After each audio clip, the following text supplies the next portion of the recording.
I want to give a shout out to our good friend Joe Biden over here because he's got this tweet that just went up today. He said, we need Congress to pass universal background checks. That's insane because they already exist. Ban assault weapons and high-capacity magazines. Assault weapon doesn't mean anything. And he wants to ban 100-round magazines, or I guess that would be a drum. Wow, Joe Biden. And eliminate gun manufacturers' immunity from liability. That's insane. These are insane statements. Yeah. Let me just be totally real first. When you go buy a gun, you got, even in a constitutional carry state, you've got the NICS system, NICS. What is it, National Instant Criminal Check System or something like that? Or check system. You walk in, you say, I want to buy the gun. You got to fill out your form. They say, give us a minute. And then sometimes they'll be like, you're delayed. Have a nice day. You can't buy the gun. Because universal background checks already exist. You see, what he's trying to say is, if you live in the mountains of West Virginia and you want to sell a gun to your neighbor who also lives in the mountains of West Virginia, he wants you to have to be forced to drive to a local gun store, FFL, federally licensed, and do the transfer that way. And personally, I think you're usually better off doing that, but I understand why you want to give your neighbor a weapon because you live in the middle of nowhere and there's wild animals, or you just need to defend yourself and your property and there's no police. It makes sense. That's what he's saying. Banning assault weapons is meaningless because what they're talking about is like, it's a pistol grip versus a rifle grip, and it's just meaningless. High-capacity magazines. When you buy an AR, how many rounds does the magazine typically hold? 30. 30 rounds. That's standard. But they're saying high capacity, anything more than 10. But when you literally buy the weapon, it's a 30-round magazine. When you go on the shelf, all 30. You want a 10-round mag? I guess you can get one if you want to make one. But this is what they're trying to do. They're trying to reduce the standard capacity.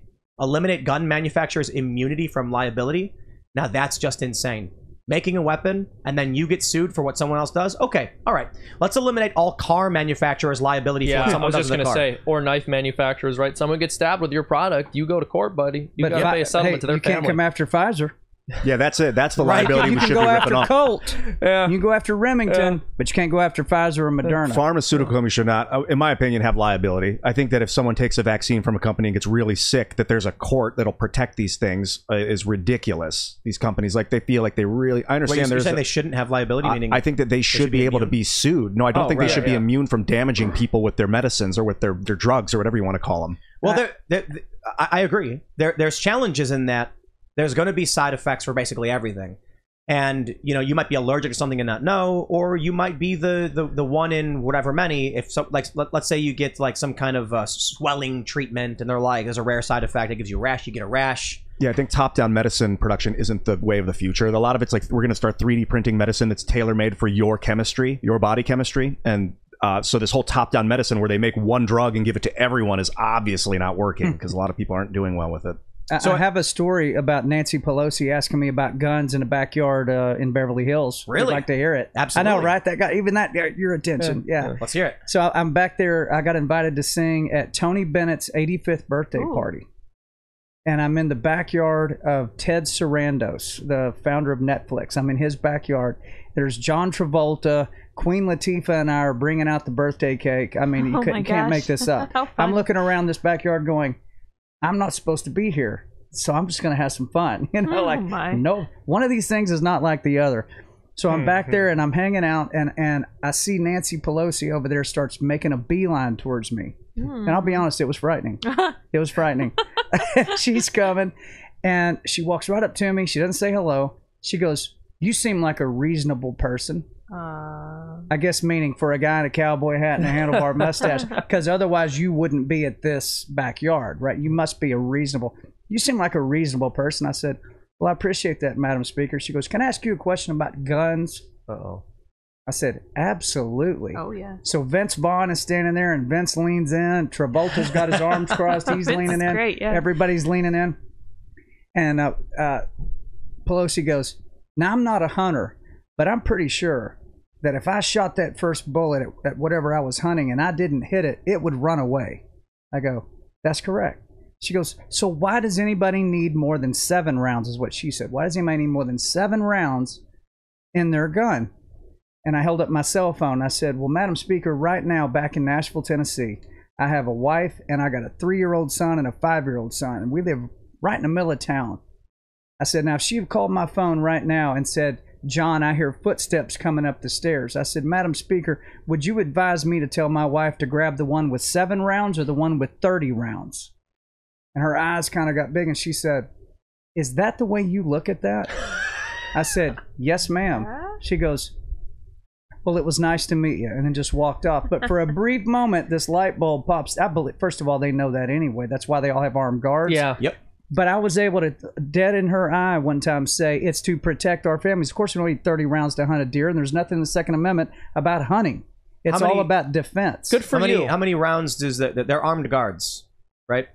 What kind of guns? Yes, they typically use? I was just going to ask. They're going to have 17 plus ones. They're going to have 21 plus ones. They're going to have high capacity. They're going to have multiple high capacity clips on their belts because if something breaks out, they're in a gunfight. Oh, and I think when it comes to the speaker, she's probably got a couple guys with short-barreled rifles. No doubt about it. Yep. No doubt about it. So you can confront them, and I would always advise anybody, if you're ever talking to your neighbors, friends about guns and clips and whatever, is that you have the right to defend your family how you see fit. You don't get to tell me how I get to defend my family. Those are my kids. That is my wife.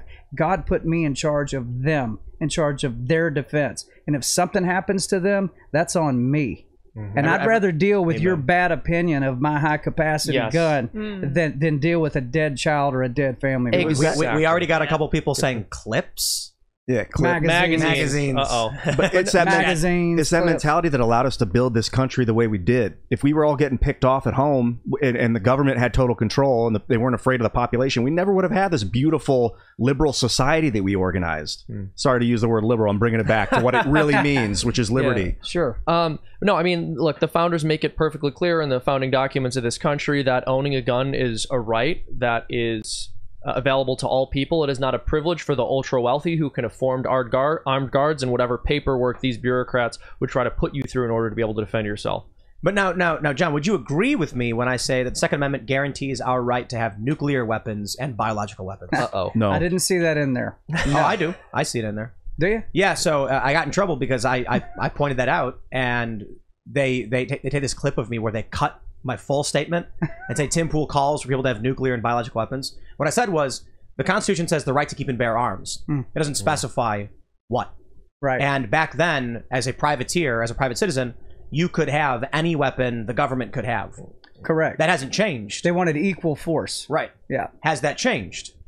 Well, no. we now cannot get our hands on weapons that are equal force. But the Second Amendment didn't change. They just started passing laws. Correct. Without any I guess legitimate questions as to what the limits should have actually been. And this is what Joe Biden is doing now. Now, I would not want people to have nuclear weapons or biological weapons. That's a scary thought. Some lunatic guy with a bioweapon, because of how much destruction could be wrought. But there's a very serious question about when do we draw that line and say, regardless of the constitutional amendments, we've decided you can't have things. You'd have to amend the Constitution to change that. That's a good argument. Well, I think we could easily amend it to be like, yeah, we've decided nuclear weapons and bioweapons, like, we're not going to include in the Second Amendment. That's cool, right? Yeah, let's take that off the table. Well, I think there's also another serious question to ask, which is why did Biden just decide recently that this was going to be his next moral crusade? The country's falling apart. We have runaway inflation. He's acknowledged food shortages are coming, and he's going to sit here and tell us that his goal is the end gun violence. It's because he thinks there's going to be gun violence if there's famine. He wants to try and stop it by taking the guns away. So there's criminal gangs running around creating mafia. Like, what the heck? I'll push back a little bit. I mean, it may just be he needs a distraction. It could be. So, in response to Biden, Jeffrey Miller said, "Oh, look, a new emotionally vivid issue to distract us from inflation and your catastrophic monetary policy." Yep. So, they've been blaming inflation on Putin. I don't know. Something I thought was true for a long time that I found out was not true. And I wonder how many gun owners think this is true. I'm friends with a guy that's been in the ATF 29 years. And we were hanging out on a little vacation together, and he was kind of bumming around, and they were it was another one of these gun bills we're trying to get passed. And I said, man, they ever come door to door wanting to take people's guns? I said, the ATF, right? He goes, John, people don't know what guns you own. The government doesn't know what guns you own. I said, what are you talking about? He said, there is no gun registry for the United States of America. He said, here's how a crime works. I go to a crime scene. There's a Colt pistol laying in the street. We have to get the Colt pistol. We have to call Colt, the manufacturer, find out who they sold the gun to, what store they originally sold the gun to. It could be a 30-year-old weapon. If the store still exists and if they still have records going back that far, we can find out who purchased the gun originally. Then we have to go find that person. And if that person no longer owns the gun, we have to see if they have any records of who they sold it to, and on and on and on. He said we would have to do that with literally every single weapon in the United States to know who's got what guns. So is this just like a fear tactic? They want people to think that they know who has what gun? They don't know. They do not know. Now, in Illinois, California, New York, they have state gun registries in those states. And he said those are the only three where they actually know what guns you own. In the past 15, 20 years. California, New York, and Illinois. That's why the gun crime's so low. Right, I was going to say, like, there's something interesting about those states as it pertains to their gun laws. They also have a whole lot of gun crime. Yeah. Well, you know, look, Baltimore's got serious gun crime as well. So it's not just those states. But when I hear Illinois, I'm like, you know, they call it Chirac because of how many gun deaths there are. More, you know, there was like a year where there were more gun deaths in Chicago than the entirety of Iraq. Yeah, and their laws don't seem to do anything to stop that. Granted, I think it was in the 2000s, there was a court ruling that, I think a Supreme Court ruling, so now you can actually get a gun in Illinois, though it's damn near impossible. Yeah. I just found that to be, isn't that a myth, though? Yeah. Didn't you think that was probably the case? They'll show up and go, Mr. Rich, we see that you own XYZ. He goes, we have no idea what you own. Yeah, in the movies, they're like, we got the gun, we got the serial number, we're going to run it through the registry. And they're like, oh, we got If there's a registry. Now, when I see tweets like that from Biden, he's talking about universal background checks. If he said universal registry, that's a different animal. That's a different thing if you ever see the word registry pop up. But the background check is probably the registry. Yeah. That's exactly probably the plan. That's probably the way they would word it in a bill would actually turn into a registry. I find that we're on the verge of 3D printed guns. Like, the 21st century is going to be all about crafting your own weaponry and stuff. On the verge of? Yeah, we're in it. It has begun. The Ghost gun is a real product. But the Ghost gun is you just making your weapon. Control Pew, we've had on the show, posting all these videos on Twitter of the guns they just make. Yeah. Yep. How effective are those at this point? I remember seeing some early prototypes, and they were pretty lousy, really. Yep. Yeah, the early ones, they had to pull the hammer with a string. They pulled the trigger with a string from like 8 feet back so it didn't explode in their hand because they didn't know. They were plastic. They'd fall apart. They fire one bullet at a time, but the new ones are... There was the first one. You remember what it was called? I don't the Liberator. Sort of the little white plastic handgun that was good for like 5 shots or something before it broke. One shot. One shot. But now if you go on Twitter and you follow Control Pew and you look at the CTRL PEW and you look at all the things they're posting, they have unique designs and these things work. It's no longer like the old days. They've figured this stuff out. It's like a whack-a-mole. I can see a totalitarian regime would use that as a game of whack-a-mole to just write more and more laws of how to go after more and more guns. It's like, dude, at some point, like, you're stepping on your own foot. We're working together here. There's real problems out there, and it comes down to, do you have enough water, and do you have enough food, and do you have enough space to move around? Decentralization has done wonders. Yeah. With the internet, one of the things that's pushing back on the establishment cult woke nonsense is that people who live in rural areas now have the ability to build community. It used to be that the message, the narrative, would come top down from big cities with big city intellectuals, and that was it. Community was formed around their broadcast tower. But now, because of the internet, people can build their own communities, which is allowing more conservatives to coalesce around certain personalities, certain media outlets. You have the same thing with 3D printing. They can't stop it. Thanks for checking out this segment from the Timcast IRL podcast. If you want to watch live, you can check out this channel Monday through Friday at 8 p.m. And don't forget to smash that like button, subscribe to this channel, and if you want more unfiltered and uncensored content with all of these guests, go to timcast.com and become a member. All of these guests you know and love in exclusive segments on our website where we are unrestricted in what we talk about. So you'll definitely not want to miss it. Thanks for hanging out. We'll see you all next time.